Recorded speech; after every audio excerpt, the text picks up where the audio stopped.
Hi, I'm Dr. Marcus. And I'm Charlie, and this is the Mood Booster podcast. In this episode, we're reflecting on the last 6 months. We actually get quite deep in this episode. We are talking everything, the highs and the lows throughout this entire experience and journey. We do go a bit behind the scenes in terms of our own vulnerabilities, what we've enjoyed, what we've also found difficult throughout this whole process. There's a lot more of you guys here now, so we thought it'd be quite important to sort of cover the whole journey. Yeah. Overall, we just wanted to have a little sit-down moment, a little stock take, and just at a 6-month point and just hitting 10,000 followers on Instagram, just have a little moment to reflect and chat amongst ourselves or between ourselves how, what we've been through. So Exactly. Yeah, it was a lovely moment of reflection. It was. We also get into some questions as well, a little Q&A number as well. It's a lovely, lovely episode. We hope you enjoy it too. In this podcast, we share evidence-based tools, tips, and advice to help boost your mood, improve your well-being, and find joy in the everyday. As I just mentioned, we talk about life's highs, lows, and everything in between with real stories and reflections from our own journeys as well. With pillars rooted in introspection, connection, and presence, this is the home of well-being and joy. Hello, everyone. Buongiorno. Welcome back. Ciao, bella. It's good to have you here. Welcome. It is sublime. Welcome to episode 28. 28. Episode 28. We are back. It's good to have you here. What are we talking about today, Marcus? Well, we are speaking all things the last 6 months. So, how to make a podcast and reflecting on the last 6 months. We wanted to come on here, reflect. We wanted to speak a bit about the highs, the lows of what we've been through. Really what it's been like, the journey. We have some good questions for each other as well. A little Q&A piece, a little Q&A number, which should be very, very exciting. You can see a bit more behind the people. I know we're not just pretty faces, I get it. But a bit more about what our experiences have actually been like as well. Yeah, we've done a lot in the last 6 months, but one huge thing we've reached literally yesterday was 10,000 of you. So through one of our main channels, Instagram, we've hit 10,000 followers, and we were like, okay, well, it's been 6 months. We've hit this huge milestone. Why don't we just have a moment of slowing it down, not going a million miles an hour, or not, going into a very specific topic, which we love doing, and let's just have a reflection time. So that's what we're going to do. 100%. We're going to reflect, aren't we? We're going to reflect hard. Yep. We're going to reflect big and deep and hard. Reflections. Yes. First. Yes. How was your week? How was my week? Thank you for asking. My week. It's been good. Overall, there's been moments of, I think, just with the nature of how quickly this entire week has been going and just balancing absolutely everything. Felt a little bit overwhelmed at points, I think. We got back from the Dolomites recently, as you may or may not have seen. Had a guest interview with Maria. And then, on the weekend, we had a little belated birthday celebration for myself. We went to a vineyard over in Reading, which was a lot of fun. Sublime. Then I saw, a good old friend Tom for lunch on Sunday. And so I think just a lot of just things happening and balancing a lot of things. So I think at certain points, whether it's with the podcast or full-time jobs, which we obviously still trying to balance, I think just at points of the week, when I was able to sort of take a step back, a little bit overwhelmed with how busy things have been recently. As in the nature of coming back from a trip, you're busy, you've got things to catch up on. I think so just overall, week's been fantastic. I've had a lot of fun, but just getting back to the sort of routine of things, the sort of nature of how busy everything is overwhelmed me a little bit.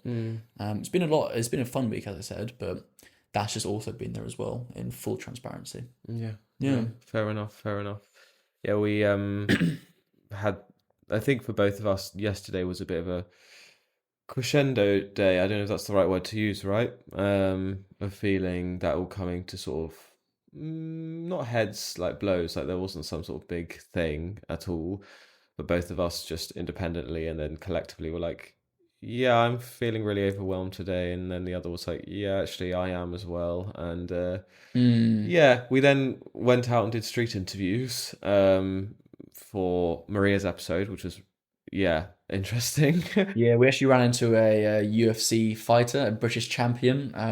It'll be on our Instagram and TikTok by now, by the time you guys are listening to it. So unbelievable. It was just crazy. So make sure you go and listen to that or watch that on Instagram or TikTok. It's unbelievable how like we were in the street and he was standing where Maria was meant to stand, and I sort of walk up to him and I'm like, "Sir, sorry, do you mind if we just film here quickly?" And he's like, "Yeah, sure, sorry."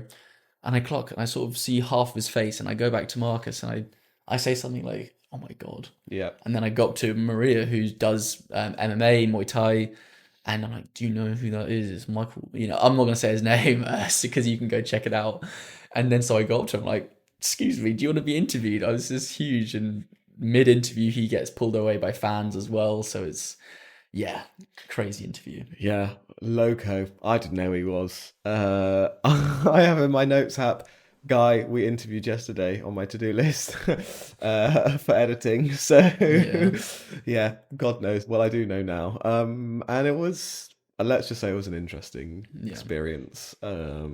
yeah. No, it's a But lot then of fun. afterwards we were like, we just need a moment because yeah, woof. My brain just completely shut down. Not because of that, but then I had to jump straight into a meeting. Like had to finish the interviews earlier for another meeting with something else I do, and then yeah, I was just kind of we're on the tube, and I think you were on overdrive, sort of thinking all the things and saying all the things, So much and was I was the happening. Yeah. opposite. I was well, I was also on overdrive, but Charlie's expression of that was just like speak and offload, and mine was just I was shut down. I was like, Yeah, it would have been like a characters out of like a cartoon, just scene one, just sort of we've got this and this to do and this. What about that tomorrow? And then you're just there looking at the floor like you've just seen like Vietnam back in yeah. 1960. Yeah, And yeah, so that was that. But I think unpacking that a bit more, we've got lots of lovely things, and we, like Charlie said, we have questions to ask each other. But it's probably important to figure out where that's come from, or 100%. for the sake of balance, as we always do, going through everything to find the joy. Yep. What do we? Yeah, what does that look like? Where does that come from? Where does that balance come from? Or where's this overwhelm come from? I think it's difficult because it's multifaceted, but I'd say it's overall it comes from a want for what we're doing now, just to do much more of it, enjoy it, and just make it everything. But time is the limiting factor. Time and energy is the limiting factor, which is an absolute blessing to even say, because not even 8 months ago, I remember before we had started this, I was sort of in a place where I was wanting a bit more out of what I was doing on my day to day. I was wanting a bit more, purpose and passion. I'm sure I think that's probably a bit ego driven as well. We can get into that conversation like a different day, but I was wanting something which, and I have for a while, I think we've spoken about this on different episodes, but wanting something to build and something that you really want to wake up for and just absolutely go for every day. Didn't really have that at like a time. And so to have it now, but for the limiting factors to be the time in the day or the energy that I have is frustrating in the best way possible, because it means that the list is ever growing of things to do. And if something doesn't get done, it's not because I can't do it, it's because I don't have the time to do it. And I think with other things coming into the play, which are just as important, seeing your family, seeing friends who you've not seen in months, or full-time job, for instance, which we're both trying to balance now as well, which is Yeah. obviously important. I think it's just it's balancing a lot on the plate all at once. And at times when you are lower on the resilience or the resolve, as you were saying, you can often feel like that plate starts to wobble and starts to feel a bit more shaky. Yeah, I think it's just a balancing act, and sometimes it's absolutely fine to feel like you can't balance it at all points, because you can't always feel like you've got it all together, or I don't, at least definitely don't. Yeah. So I think it's just that balancing act for me. Yeah. It's For where that sure. overwhelming nature comes from. What about you? Yeah, I think touching on your point is amazing to have so many things to be passionate and happy about. And that is acknowledged from the onset Yeah. or the offset. But I think in doing that, one can subscribe to a lot of things, and both of us currently, from the mood booster perspective, the podcast is the main output. We also have the run club and more to come, obviously, but we are, as such, putting a lot of time and resource and energy into building this podcast and making it as amazing as we want it to be. And well, it already is, but like, continuing that. Of And even in course. that language itself, you can see the pressure that we put on ourselves, and sort of Yeah. the high standards we put on ourselves, making it as amazing as it should be. That's it already is amazing, and we should sit with that presence and be grateful for that, which is 100%. something we do and we are doing. But sometimes, when you have your job which you enjoy and these other activities which you enjoy and your friends and your family, and then this is happening, you love it so much and it's giving you purpose, but it comes with, okay, well, there's the recording of the episode, its actual self, then there's the optimizing the YouTube, and then there's the adverts that we need to be putting out in places around London, there's the people we need to be outreaching to, there's the events we need to be physically going to in person, there's the social media we need to, and all of those things, which on a normal day it's like, okay, that can wait and that'll be fine, and we don't have to be perfect and amazing at all those things. But Yep. sometimes when, for whatever reason, whether it's fatigue, lack of sleep, just juggling a bit too many things in one week, the resolve isn't necessarily there. Yep. And yesterday was one of those days for both of us where that resolve wasn't there, I don't think. So I was kind of like, today's not the day to try and think beyond this and think about fixing this. Well, fixing implies that there's also something broken, but Yeah. the remedying this, because sometimes it's okay just to feel overwhelmed, and that is no sort of logic or objective way of thinking will really sort of get you out of that kind of fatigue and spiral or overwhelm in that moment. Yep. Like, we know all of these things, and we, on a day to day, we have that sort of rational, okay, well, yeah, I don't know, our YouTube tagging and everything isn't perfect at the moment, and it might not be for a month or so, uh, but it might be in the future, and that's cool. Right now, we have a task at hand, which in any given day is whatever that given task is, Yep. as well as our jobs and as well as our other commitments to other things and people and whatever. Yep. So that's fine. But yeah, yesterday I would just say, I don't know. For me, it was probably coming back from time away, and I also said this to Charlie, when you come back from a holiday, I find sometimes one can set themselves up to kind of fail in terms of having unrealistic expectations. It's kind of like, oh, I'm back from holiday now, I should be working optimal level, I should be really, functioning really well, and really refreshed and able to just be sort of my best kind of worker in that way. And in doing so, one can set themselves up to fail and then catastrophize that you actually can't necessarily do that, because coming back from holiday isn't sort of oh, I'm refreshed, I can do everything. Like, you're catching up, and that in itself is stressful. There's loads from having been away that you are then doing kind of a double job on, whether that's literally in your actual job or from your projects or from seeing family or whatever it is. So it is unfair to myself to be like, oh, well, I'm doing badly now because I should be really good because I've just had a really lovely holiday, and I shouldn't be complaining, and I shouldn't feel tired because I've just had that holiday. But actually, that's just me setting myself up to fail and setting an unfair expectation on myself, which probably was contributing to the way I was feeling yesterday. I mean, you've just said it there, is the expectations. I'm not sure if you realise, but even in your verbiage, the way you're speaking, you're like, we need to be doing this, we need to be doing that, I need to be doing this.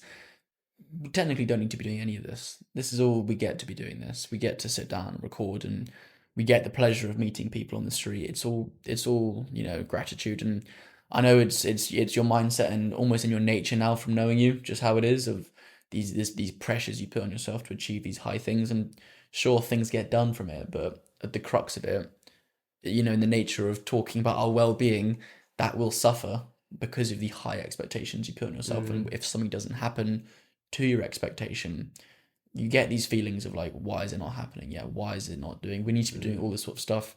We technically don't need to be doing anything. This is all a choice, and it's all a privilege to be able to do this. And so it's, I think, important to, that perspective is really important to sort of see this is all, this is all a passion. It's all flows through you. And sure, it's important to have targets and hold yourself accountable as well. Mm. But at the same time, in the nature of balance, that perspective is needed or necessary to be able to look after yourself properly in the moment and be like, we're hitting these milestones and we're going unbelievably quickly. And like everyone says it, the speed of what we're going is crazy and it's fun. It's really fun as well. But at the same time, it's really important to have that perspective to be like, right, all this stuff can be done. It doesn't need to be. And I also agree, if you go too far down that spectrum, nothing will get done. So it's a balancing act, as I was saying. But you just need to make sure that you're balancing it in the best way possible, so that you aren't suffering from your own expectations. Yeah. It's a bigger picture, the more than just what we're doing. It's for the person who's with us now listening. It's it's Yeah. precious you put on yourself. It's tiring. I think there's many things. Speaking for myself, there's many things I've achieved in this life as a result of my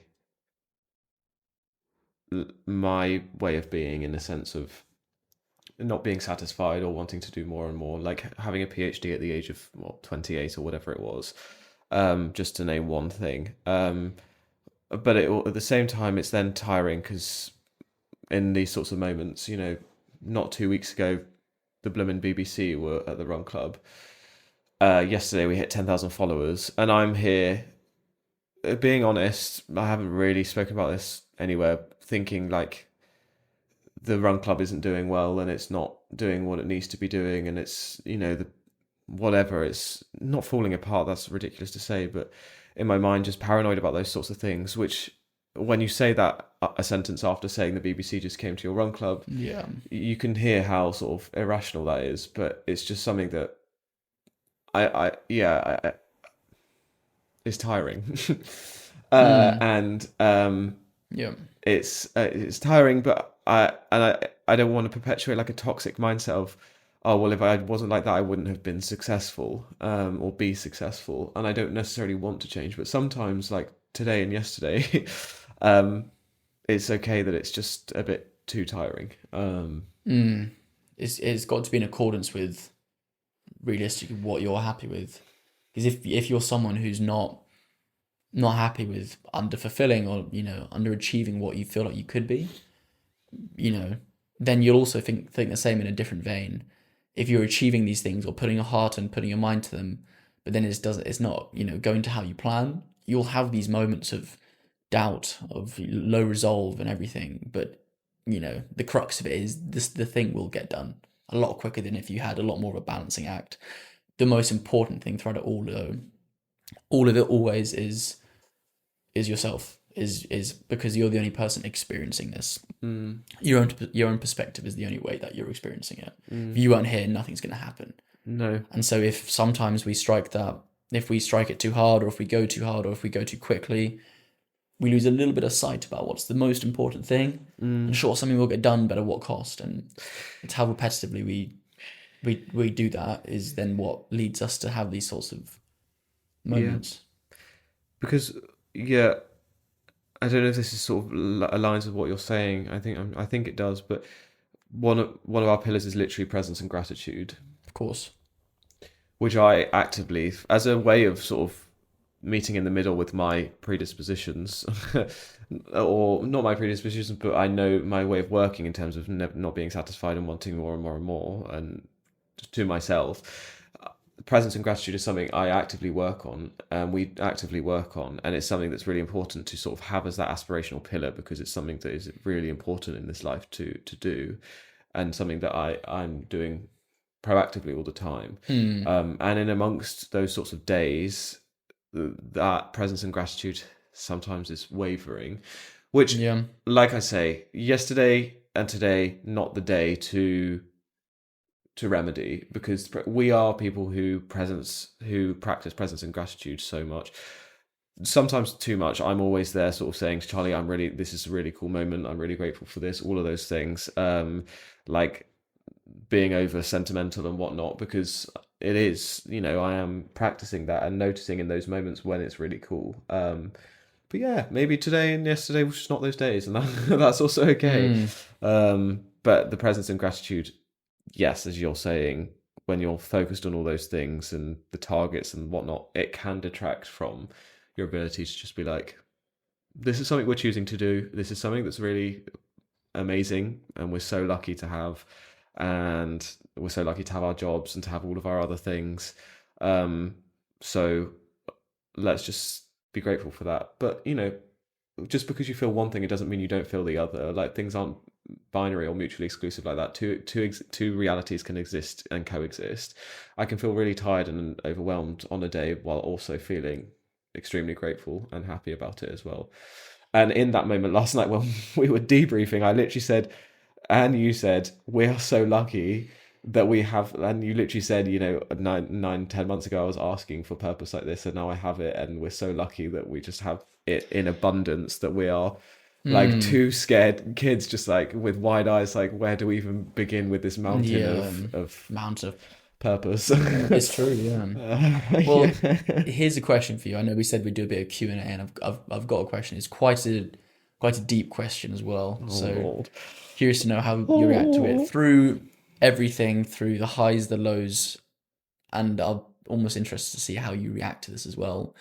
Has there ever been a moment where, secretly or non-secretly, you've thought about quitting Jeez or Louise. throwing in the flag, throwing the towel, whatever it's called, the white flag, calling it off? That is a serious question. And I have an answer immediately in my head, but I want to answer honestly, so I don't want to just say what I think my answer is No judgment from without this side. actually. No, I know, and I know Yeah, of that would course. never be the case.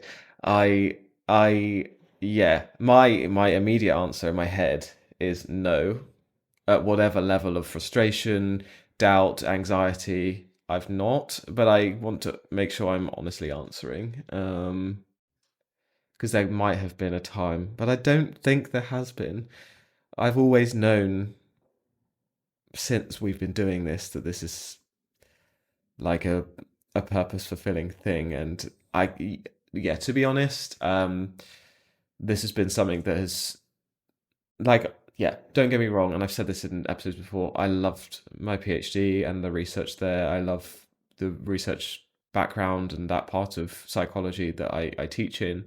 I very much love my job, and I'm very grateful for my job, and I really enjoy meeting the people and doing all those things that I do through my paid employment. But in my life, I'd never really felt like a burning passion for anything before, to a point where I was like, I feel like there's something wrong with me because I see people around me feeling that and I don't feel that, until we landed upon this. Not just the podcast, the mood booster itself, and everything that comes from that. And it's something that, yeah, when we talk about purpose, is so fulfilling and so purpose giving and so, um, you know, deep rooted within that, to the point where I'm not blindly, I don't know the word, but just so uh delusionally, like, this is what it's supposed to be. Irrationally Yeah. optimistic, yeah. Yeah. This is what it's supposed to be, and this is what it will be, and however it turns out, this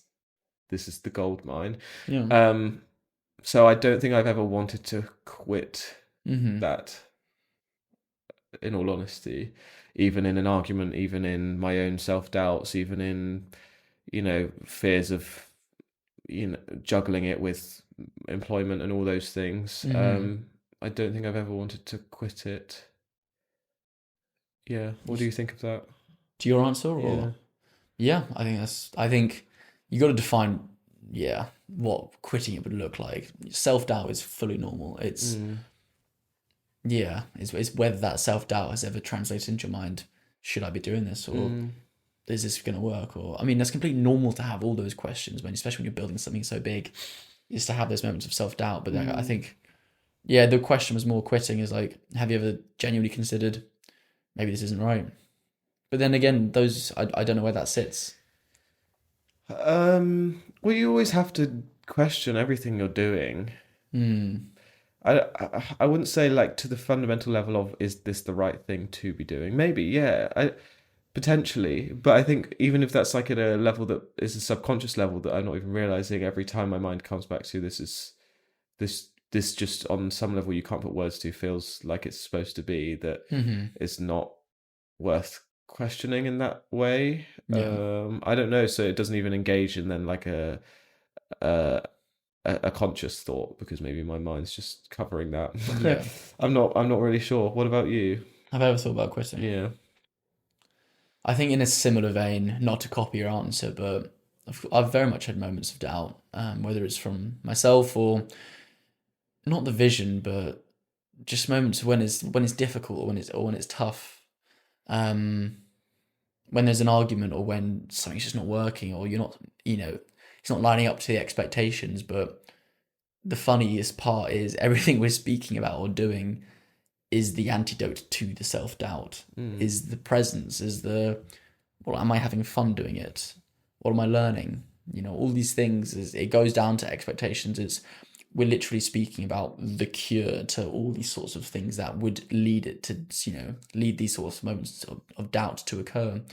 So for myself, I very much have had doubts about it all.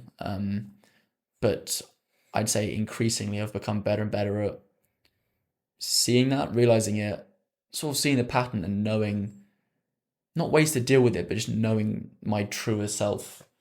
It far beyonds the quitting of it. It goes down to a sort of allowing life to flow, and allowing the purpose to go, and allowing the vision to sort of stay true and strong, and know that it's absolutely fine to have these moments of self-doubt. Like me a year ago or 2 years ago would internalize these sorts of moments of self-doubt and sort of replay them over and think, oh, I'm feeling this self-doubt for a reason. It must be something wrong with it. But having just come more in tune with how I feel, and self-acceptance, and knowing that we have these different sorts of sides to us which speak and have these voices, and they're all absolutely fine, means that when I have these sorts of moments of self-doubt, it can sit there. I'm the observer myself, so I observe this sort of thought, and I see maybe where it comes from, but I let it roll over me. I'm like, it's absolutely fine, it's there. I'm not going to try and judge myself or push it away. And usually, if not all the time, that moment is a lot more fleeting than I'd realise, because of so much more joy that is to be brought. So yeah, in short answer, there'll be moments of doubt, but actually throwing in the towel, probably not, no. Yeah. Has there been like a standout time of doubt for you? I was trying to think that. A standout time of doubt. I would say, oh God, it'd probably be in the beginning.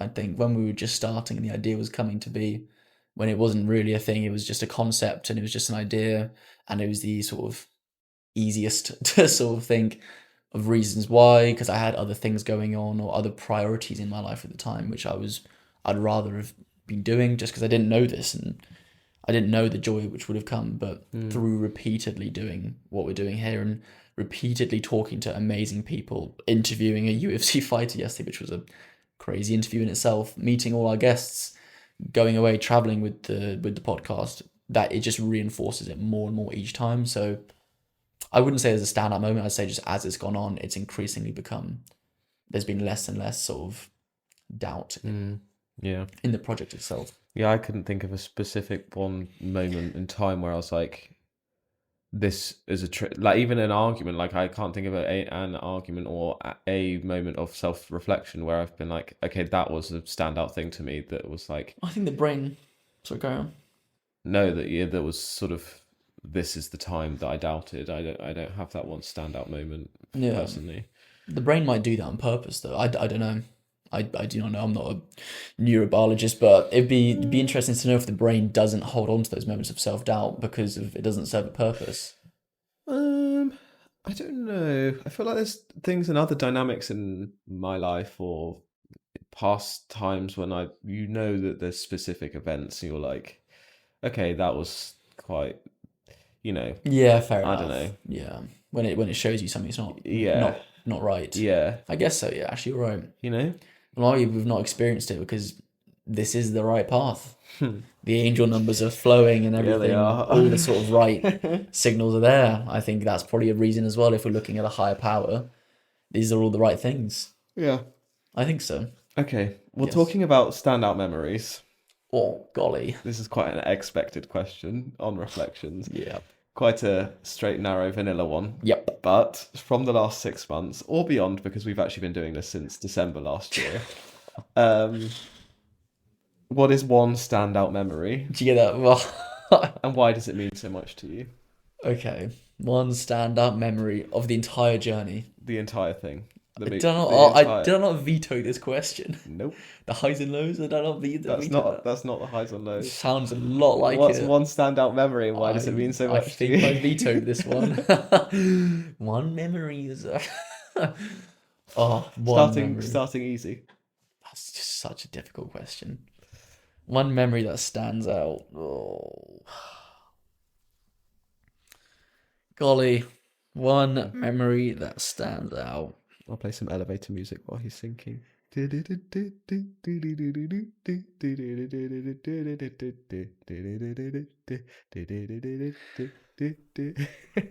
want to say something that's happened more recently, but the two memories that have come to me have been starting it, which is so weird because I've literally just said in the previous question about how, like, in the beginning there was doubt, which is odd but to even say aloud. Two things can, like I said, two things can coexist. You can be Completely. doubting it while also knowing at the same time that this is the most correct thing for you. One of them was when we were in the car outside of TK Maxx and we were posting after our first marketing day. Oh my god, I love that. We were posting memory. our first marketing. We just done our marketing day with Sam, our videographer and friend, first most or foremost. And we just finished the day and we had like made a time lapse and we posted it. We had said nothing online about any of this. So this was the first hint of anything, and we had posted it. And I remember just like That's people, got to be the best memory. people flooding in, being like, "What is going on?" And just we had this vision at the time of everything to do, and the plan was there, and we'd been hatching this plan and not telling anyone for like 3 months at this point, and then we launched this video just online in February. And just it just coincided so well just with everything. And I remember just in the car we posted it and we just went really giddy, like you know, really really giddy. And I think that's a really good memory, I'd say. That's even before we started recording, which is even crazier.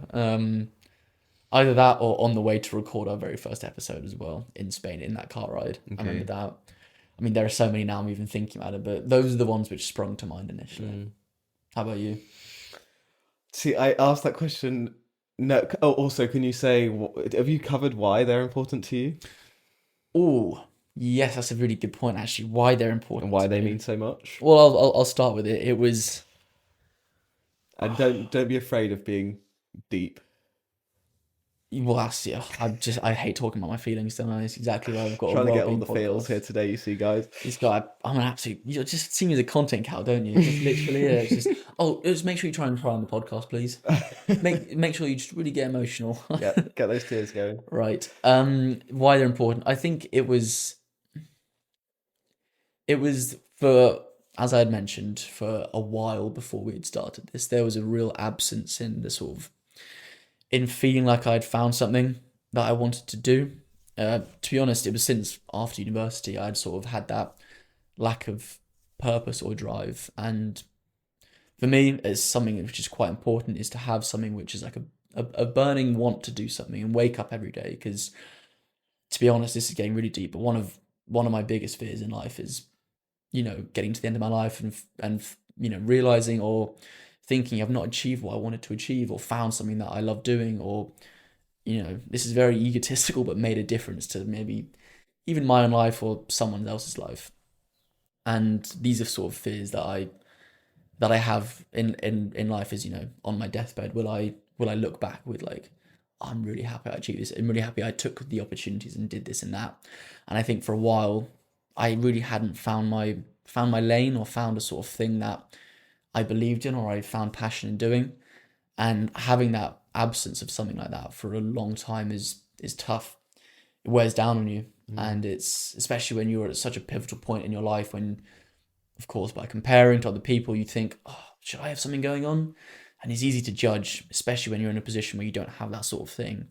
And I think both of these memories reflect the feeling of it was bigger than myself, is like a knowing, it's like an internal spiritual knowing that there is something here. I found something that will take me to whatever I want to, where I want to be more than just gives me joy, but gives me this sort of purpose and passion.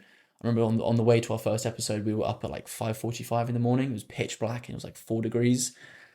None of that stuff mattered. It was just really important to go there, sunrise, set up, and just get it done. And the joy which came from that, or the purpose that came from that, was so overbearing. Nothing else really mattered in the moment. And the same thing happened when we were posting that video as well. And I think just the feeling or the emotive, just the emotion that came with those memories of finally being at peace with having found that feeling was really nice and refreshing. Nice. And yeah, it was sort of relaxing and peaceful as well, because I was like, I found this thing as well, that I believe in and I want to commit to for at least a little bit of time.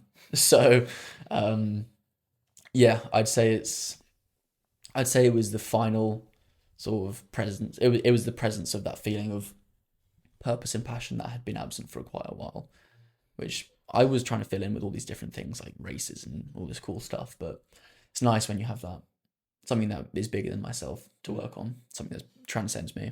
Nice. To answer your question in short. Thank you. I hope that answers your question. Yeah, thank you. Yep. How about you? Getting those views. Crikey. See, it's content cow right here. Absolute content cow. If you can cry for the listener, I already have in this cry episode. again. Oh, if you can, actually, we should be happy for once. That'd be great. I will try and be happy. I'm very happy. I'm very happy, I swear. That's my eyes twitching. There you go. Yeah, that's one thing. I've had an eye twitch for about 6 weeks now, guys. It's just so off-putting to see. It's happening right now.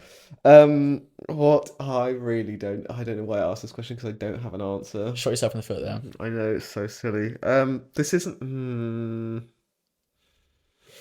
I think for me, it's a similar time. There are two, but you had two, so I'm going to go with two. There's way more than two. My mind's just flooded with all these memories. But Got to pick one. Firstly, for me, the presentation day of presenting the idea to you in the first place. Yeah. Wow. Yeah. For me, like, it was something that I knew. This is the podcast itself specifically, but then in my mind, without even realizing, it was bringing someone into the mood booster. Or what would then become what was going to be the mood booster, not knowing then, so I knew the podcast was the primary output, but there was going to, anyway.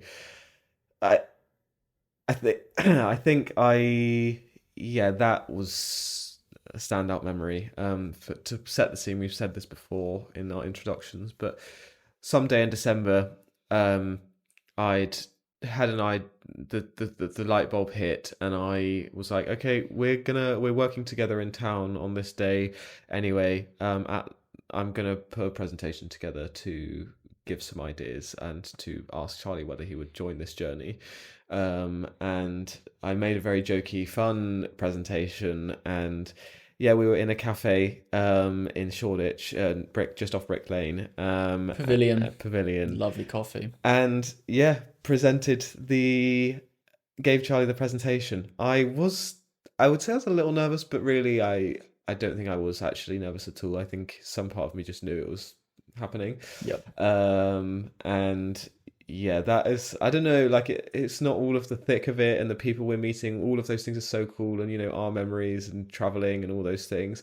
It was just sort of why it stands out to me is the beginning of, like, it was the birth of what was, and I think I now hold that in such a high regard with retrospect as well, and nostalgia. Yep. Because like a wide-eyed little kid, we had no idea, but yet if only they knew what was to come, sort of thing.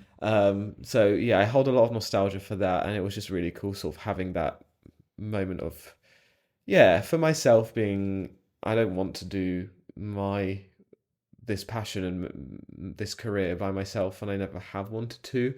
So I think it was really cool to sort of solidify that, but then through someone who at the time was very quickly becoming like my best friend, and was like, okay, so then it was for me also, and I think the same applies for you in your reflections. It wasn't just necessarily about my career and my passion and my purpose, but then also finding like a partner in crime to do that with was a really cool sort of moment in that.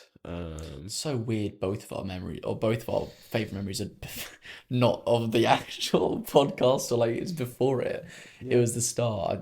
What that Well, says, I don't know. it But says everything it needs to for me is yeah, this podcast and our conversations are key and pivotal and what we absolutely love. But we also know that the podcast and the Run Club and those things are all part of a bigger picture, yeah, which is us and what we're making. So yeah, oh my God, the podcast has so many incredible memories. One honorable mention is recording in the Dolomites a couple of weeks ago. crikey, O'Reilly. Uh, and I'm someone like, as we know Yeah, now, who gets joy from seeing other people having joy. I like mirror other people's emotions. So when we finish recording, a memory for me is like seeing you do cartwheels and just seeing you like being the happiest you'd been. handstanding on top of this hill. Just seeing you elated then was like, that's really cool and making me happy because the person around me is also really happy. So like I get joy from other people being happy, as we know. So Yeah, like it was those sorts of a things. brilliant episode. I love that one. My other, that wasn't my one, by the way, my memory. That's just an honourable mention. You mentioned the first one was your memory. Yeah, okay. Yeah, Am I only allowed one? you've technically given two. So, Yeah, but that was an honourable mention. but so the first one wasn't the memory. That was the, yeah, Okay. one of two. Let's hear the second You one had then. two, right? I mean, go ahead. Yeah. Did you? I can't remember. My second one is when we were in Bradford. And Bradford. I've said this before as well. Yeah. When we were in the hotel room in Bradford, being like, this is just really cool. And I won't go into detail of why, because it's very similar to the reason of on the same day was one of your memories of Yeah. when we actually posted it. It was just kind of we're literally here in respectfully, a shoddy little box hotel room. Disgusting hotel. And it doesn't matter because what we're actually doing is really cool. Transcended it. Yeah. So they're my two. Very nice. /2.5 with the honourable mention. Very cool. Yeah. Very nice. Lovely question you had there. Well, yeah, I thought It was a good question. it's a nice little one for the listeners to also sort of get a sense of where we're at and what, I don't know, what means a lot to us in this journey. There we go. Yeah. I've got another deep one for you here. Mm-hmm. Another deep question.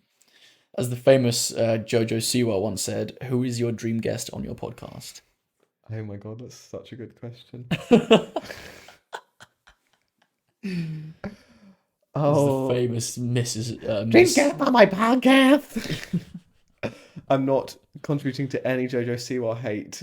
You just did. No, I think she's a You brilliant, just did. as much as I know about her, I think she's a brilliant, Shouldn't have done that. clever person. You shouldn't have done She that. also can laugh at herself about that, so yeah. Got it. Who would I say? Frig. That's such a good question. Could they be alive? Do they have to be alive? No. Dead or alive, there we go. Wouldn't you just love to speak to Freud? Sigmund Freud. Yeah. No, Anna. Well, to be fair, there is Anna Freud. No, yeah, Sigmund Freud. Let's explain to our listener who Freud is, famous psychologist. Okay, sorry, I was assuming knowledge that's not there. Yeah. Freud is arguably one of the founding, for the layperson, one of the founding fathers of psychology. He's got a couple of whack beliefs. He does, which is why it'd be very interesting to speak to him. Who coined the psychodynamic, again, arguably coined the psychodynamic approach or concept within psychology, principle within psychology. That, oh God, we have limited time. How do I explain Freud? He has lots of beliefs about our subconscious and our unconscious mind driving our behavior and how we act on a daily basis, so past traumas, all of those things. We have different parts of our brain, the ego, the ID, the super ego, and all of just loads of different concepts within that has been heavily scrutinized in over the years since Freud was about. But I do think there are a lot of interesting foundations, and he's a very clever person as well as So for the sake of time, we'll leave that. But that's who he is, and I think it would be very interesting to speak to him to unpack his thoughts about all of these things. Serious problems he was lot of sexual fantasies with his parents, wasn't there? More the Oedipus And the principle. Electra complex, yeah. I don't know about that one. Look Look up the Oedipus and Electra complex, listener. This is slightly concerning stuff. But... Yeah. But so that's from like a. But I feel like that's a bit of a cop out of an answer. There's someone. There's. Can I just give you loads? No, Fair enough. you can't. Absolutely not. It's a one guess. What? It's not how it works. You Why? can't just. What's your memory? Here's 10. Who's your guessed? Here's a whole heap of guests. Why I want. not? That's the whole point. Is there's one. It was really cool though What is? to speak to all these different people. That's the whole thing. Is that you have to choose one though. Fine. Okay, you get one more. If it better be interesting though. Don't say like Carl Jung or something. Another bloody psychologist. No, well, I was thinking of another psychologist more contemporary, like Terry Moffat, who's very influential in my specific research area in forensic psychology. Okay. However, for the sake of not only being allowed one more, I'll move away from psychology potentially. You. Let me ask you first. We can't come back to you once you ask me. Why? It's not how it works. Why? We do you first and then it's on to me. Why? Because I've not thought of an answer yet either. So you can still think of your second one. Okay, give me some elevator music, please.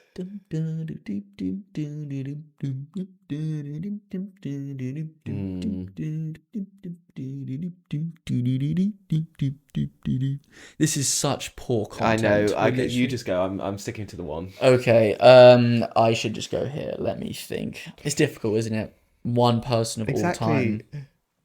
I would go with...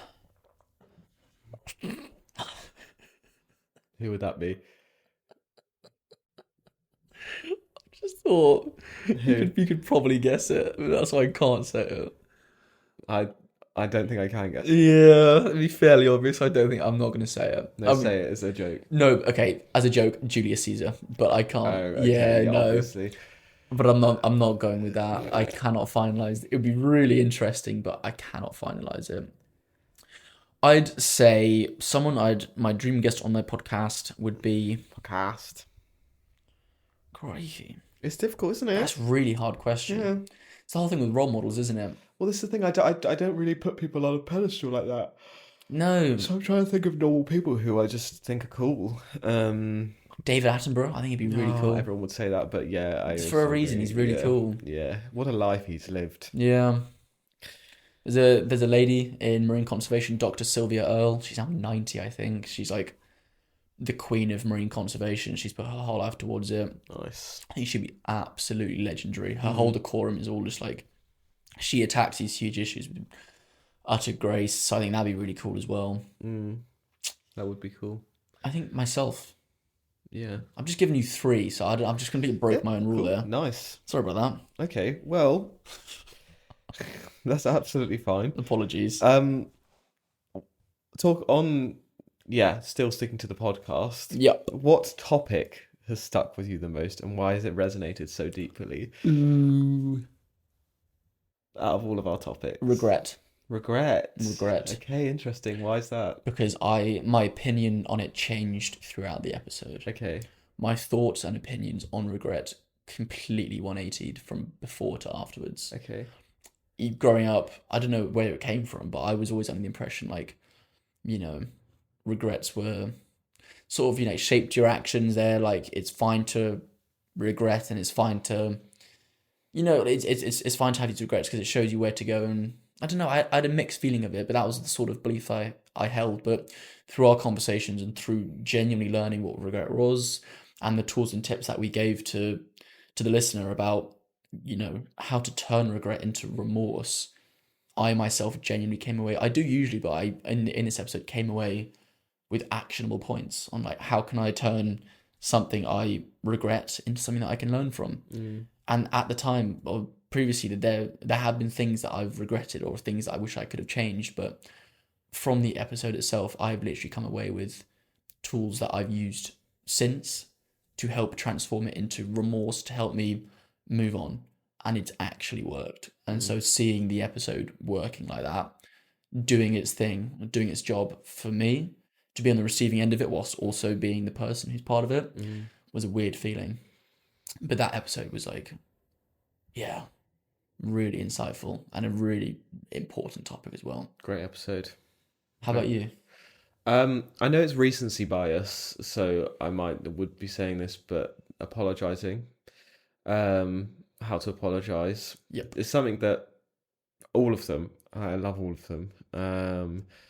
But I think not only for the topic itself and something that I think is important, and that we don't necessarily, yeah, we just unpack some really cool reflections in that, I think. Yep. There's ones that stand out for different reasons, like negative self-talk, and I Yeah. liked that because I sort of spoke openly about some deeper insecurities that sort of in doing so took their power away and allowed me to just put them out there, and Yep. that was a nice thing to do. But I think apologies, we spoke openly, we didn't have the deepest reflections. We did touch on personal experiences, but by being just doing what we do and having that conversation how we usually do it, just sparked a lot of sort of interesting thought in both of us and ideas in both of us, while using the theory and evidence, which is important to what we do. And yeah, then just an aside, the feeling of both feeling so accomplished and like we did really well from it. I think all of the above just stands out. It's a really cool topic, something that I think more people could learn about. I'm always trying to reflect on. So yeah, from all of the above, that was my standout episode. Very nice. It was a lovely episode. For the actual setting itself, that was for me the favourite one. Pwah. Pwah. Yeah, Yeah, it was okay. sublime. I've got one last cool question about the podcast. and Okay. then I don't know how we're looking on time, but yeah, it's a personal one as well. What scares you most about the future of the podcast? Oh golly, please don't do that. What scares you the most about the future, or the mood booster, I should say? I don't want to say. It's too vulnerable. Well, don't get vulnerable. That's not what we're here for. Yeah, but it also opens myself up. Oh golly, what have I opened here? This is. I know the answer immediately, but I don't want to say.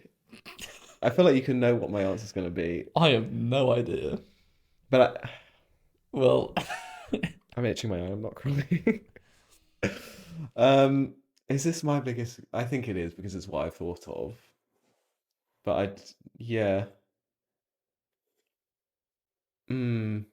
Interesting. right. What is going on? Yeah, I think the breakdown of it is scary, like it not being. Can you repose the question? What scares you most about the future of the podcast? What scares me most is the prospect of there not being a future of it. Okay. And breaking that down, that because everything else just seems like it's all sorted and it's gonna work, and it's how it's supposed to be. And on that, then I shouldn't be scared of anything. But if it's happening, I know it's doing the right thing. So therefore, the scariest thing is it not happening, and it ceasing to exist. The mood booster, the podcast, the everything.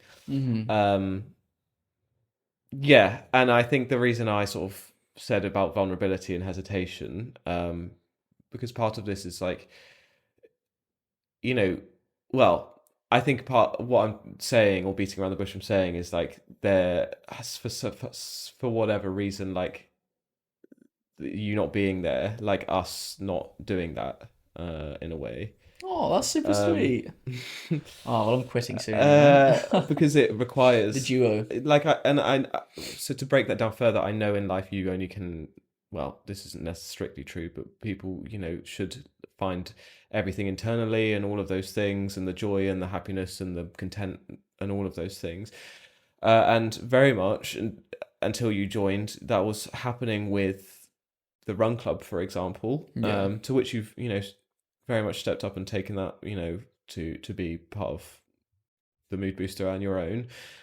So that is something that I was able to do individually, but this has become more than just me. And I think moving forward, I've said literally 20 minutes ago in this episode, I don't want to necessarily do that there's a reason I didn't speak about my PhD in a podcast before. There's a reason I didn't like do all of these things before, because I was doing it in isolation. I didn't want to do that through a career.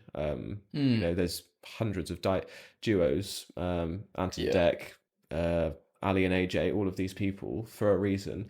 So the fear of it not happening would be because there's, yeah, I guess, to put it The sort of duo disbands. the most vulnerably is because you wouldn't be there. That's super sweet. Oh, I was going more for my own career as like a solo presenter sort of thing. There's So. yeah. I apologize. That was cruel in your most vulnerable moment. I had to Josh. That's super sweet. Yeah. That's lovely.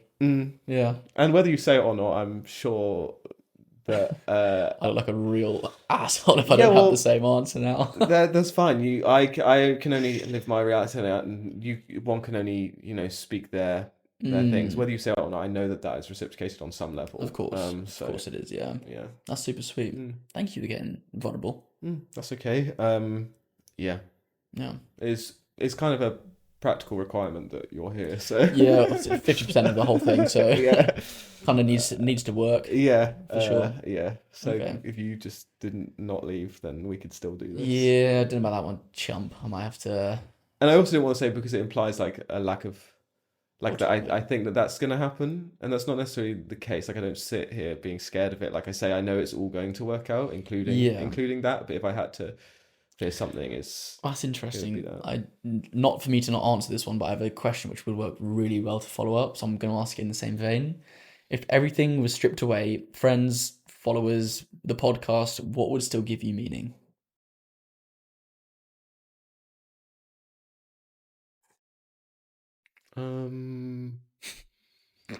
Nothing. I don't know. Very deep question. It is a deep question. Yeah. Connection, and yeah, I'm not trying to be a savior, but like impacting not only other people, my own life, but other people as well through connection. Yeah. So I know you said taking friends away and things, but like connection is that. Well, it's more like everything you know right now to Yeah. give you that meaning. Take that all away. Meaning, yeah. So for me, it would what would stay. What would I need to stay? What would I need to remain to still give me meaning? Would be connection and Your ability to foster that, do you mean? yeah, or having connection. Like, so connecting with the community, having conversations, helping people through connection. Yeah. I think the helping people and having an impact is definitely something that is important to me in my life, but through connection, I think it's important to be able to connect and to be able to have that sort of shared human experience, through community, through family, through relationships, all of the things, connection. Yeah. Wow. I think, yeah, Yeah. because I look at my passions, my PhD, my work, my job. That any time that I come alive in all of those things is when I'm connected and doing it with someone and enjoying it and like sharing an experience. When I'm at work, when I'm speaking to our shareholders, when I'm like meeting new shareholders, those things are really fun and I love doing that. Or, the reason I made a run club for connection. The reason I didn't love speaking about my research and my expertise is because I don't really want to just stand there and do it by myself. Like, and why that was one a standout memory to me is because I found a partner in crime to do that with, aka connection. Yeah. So I don't know if that answers your question, but that connection is what I think gives me meaning. That's a good answer. Yeah.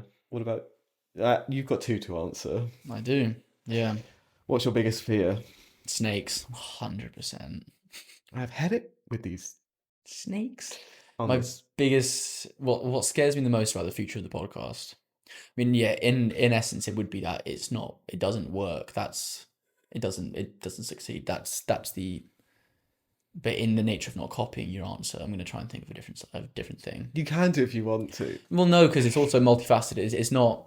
I've obviously reciprocate everything that you've said, but in truth, um, this is. I don't want this to sound like egotistical or like, oh, this will happen, but like the idea of like sort of fame and like being known and lack of privacy, I don't love the idea of it. Um, I know it's completely different to what you said as well, like you're not working and just this like not succeeding or just us not having this duo anymore. But with that also being answered, yeah, I'd say just like the whole thing is we're being vulnerable. We're sharing deep parts of our inner workings and our fears and our wants in this life, and it's something that I'm still learning to do with myself and the people around me, let alone on camera to for people. I can see the impact it's having, and I love the fact that people are, you know, listening to it, and um, what's the word? Uh, feeling the same things. I've forgotten the word, but yeah, I think it just does scare me, like being like that sort of the blown up image of the fame of or like whatever it is the lack of privacy. I don't love the idea of it. It does scare me a bit. Yeah, I do find that, and again, not to sound like say that this is us, but whenever I see a celebrity who is quote unquote a celebrity, aka Yeah, they're famous for doing something, yeah, the ones who I not that I aspire to be any or whatever that is, but the ones who I think are admirable yeah, are people like who several different people, like Adele, for example, and I think maybe someone like Hugh Grant or Colin Firth or someone said like that on a Graham Norton interview once, but like the notoriety and the fame is a byproduct of doing something you're passionate about. of course. For in a basic example of Adele, I love to sing. I love creating music, and don't get me wrong, I'm not grateful for people supporting me, but I also there's a by. I don't set out to be famous. Of course not. I want to do something that makes me alive inside and that burns a fire inside of me, which is what she does. Yep. And then the byproduct is then all of those things. So if that were to happen for us in the future, Lord um, knows I'm not chasing it. yeah, Yeah, I believe I'd like to, well, I do believe it would be as a byproduct of. 100%. I don't think anyone could doubt the sort of passion that we have in this. Of course not. No, but yeah, Yeah, it's just that sort of like that vulnerability or what we're doing in essence, the vulnerability to like a lot of people is just like for sure. scary. Yeah, I think just because it's something that I'm still trying to learn for myself yeah, and have done only recently. So it's that sort of yeah. scares me And down. I think. I feel like people online. I think we've both experienced this even already, but just not to the level that the volume that. But in people messaging and whatever, Yeah. when you it's a I could never think of this word before. It's like a pseudo relationship. There's a word for it. I can't remember, but it's like we don't actually know each other, but when there's a celebrity out there or someone who shares these open reflections, which we want to do, it might sometimes give someone a feeling of over familiarity or Yeah. I really know you, therefore I feel like I can fully comfortably come up to you and or send you these messages, which actually, as someone on the receiving end, I have no idea who you are. Yeah. Actually, that might be inappropriate to say to someone, Because or you wouldn't say it to someone who you didn't know. yeah. But where, as you say, we want to be sharing open reflections, it creates that sort of that dynamic. That friendly dynamic. Yeah, Yeah, it's an interesting one to strike. it is. I've of course never done it before in my life, so it's the first time that I've done it. You as well, so it's an interesting one to navigate. It is. It is indeed. Yeah. There you Then go. the second question being, what would you give taking all of this away? What Yes, would remain to give you meaning? stripping away friends, family, podcast, everything, jobs, everything that I associate to give me meaning. What would still give me meaning?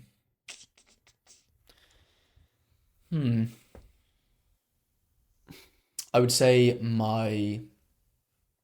Is it a cop out to say my lived experiences, the lessons I've learned, the hardships that I've been through? they give me meaning. Is that a cop out? That's living in.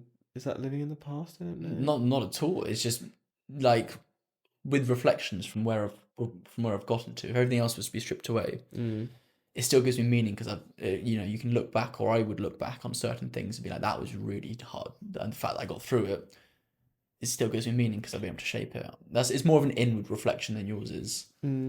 I suppose the nature of the question was like, take away the ability, what everything you have now, what within, or what that you exist within gives you meaning. But I think for me it was much more like a. So you answered it wrong. So for me it would be. So yeah, I'm not sure if that's a cop out, but like lived experiences, lessons, and doing things wrong, failing, it gives me meaning. I think. Fair. Stumbling. Lessons learned, doing things wrong. Fair. I think nice. that gives me a lot of meaning because it shows that being able to glide through these sorts of tasks and do well. Yeah. Yep. Nice. Hope that answers that. Thank you. No, welcome. Indeed. Yep. Do you want to move over to weekly mood boosts? I think we should. Yeah. Would it be prudent? It would be prudent to indeed. Charlie. Yes. Tell me what's. What? I just malfunctioned. You're right. Charlie. What the hell's just gone on there? I was going to say mooded your boost. Mooded your boost.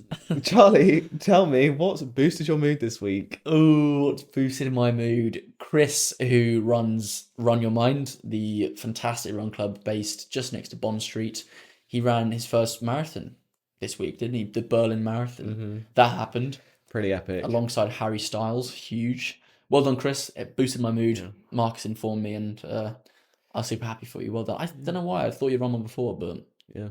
Welcome to the club. There we go. Welcome to the club. Pretty epic. Very nice. Yeah. Yeah. What about you, Marcus? What has boosted your mood? Boosted my mood is we've just got a new housemate, and she is going through an exciting time. Her name's Maddie. She's a lovely person, and she is just starting a course in clinical psychology. So, huge congratulations. Huge. It feels a bit weird saying like, happy housewarming when like they're moving into your house, but like happy housewarming. But yeah, well done, Maddie, and very excited to see where you take it. Very well done. Yeah, very exciting. Nice. Well, that was a different episode, wasn't it? Yes, it was. Started on some slightly more, not serious. Well, serious but honest reflections about the past 6 months of what it's been like. Yeah, it's not easy building a podcast. It's more than a podcast.